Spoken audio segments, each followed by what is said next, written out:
Hey everyone! Today we'll be making a bunch of 3D printed grow accessories.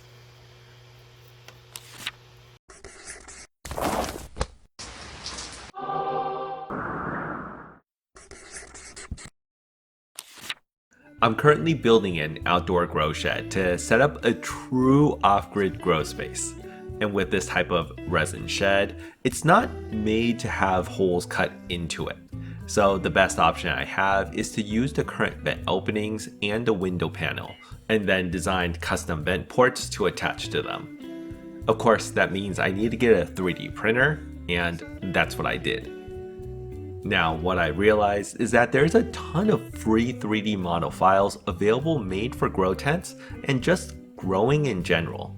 So before I finish drawing out the parts I need for the grow shed, let's print out a couple of these to test out. First is a grow tent shelf. I've seen a ton of people use these, and since these clip onto the grow tent walls, I needed to make sure that I know my grow tent's pole size. For the AC Infinity tent I'm placing this in, the poles are 22mm wide, and I was able to find a file that had that size.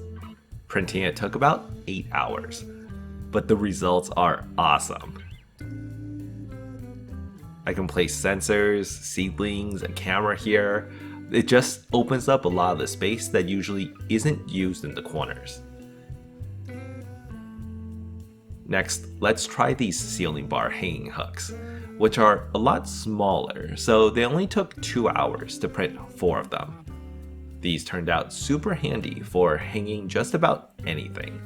I was skeptical at first on hanging something like a grow light, but these are way stronger than I thought they would be.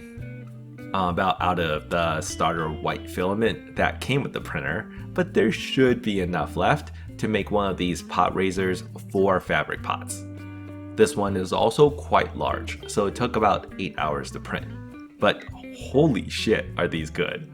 I even found a bunch of AirPot 3D models available, but these look like they're gonna take 1 to 2 days to print, so I'll try them next time. But let's talk costs here.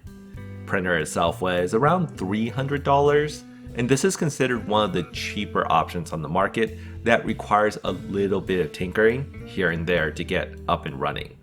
I mean, there are cheaper options under $200 that might be a little smaller or require a lot more tinkering. And of course, there's a lot of better options that are more expensive. And honestly, after having to fix a number of issues already, after only a week or two of printing, I'm starting to think I should have gotten something a little more hassle-free. But hey, at least I know how to fix a lot of the common 3D printer issues now. For the cost of the filament, I'm using PLA here, which is, I think, the most common option. And this is cheap at under $10 a pound.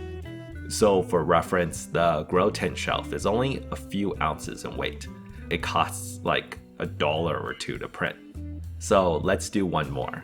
I got my new black filament to print this grow tent vent port.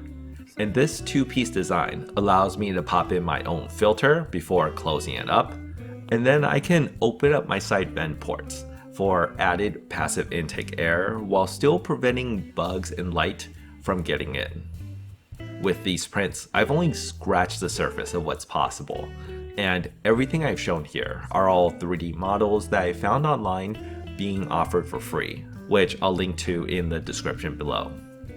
I also learned that it's surprisingly easy to pick up a free 3D modeling program to make your own stuff with. For me, I just need to work with basic shapes, so I'm using a web-based program called Tinkercad to make the custom vents for my shed. But yeah, it's still going to take some time to get this up and running. And there's also a ton of 3D printed grow accessories I want to now try out. So I'll definitely do a follow-up video going over more of the things I've made next time. But for today, that's it.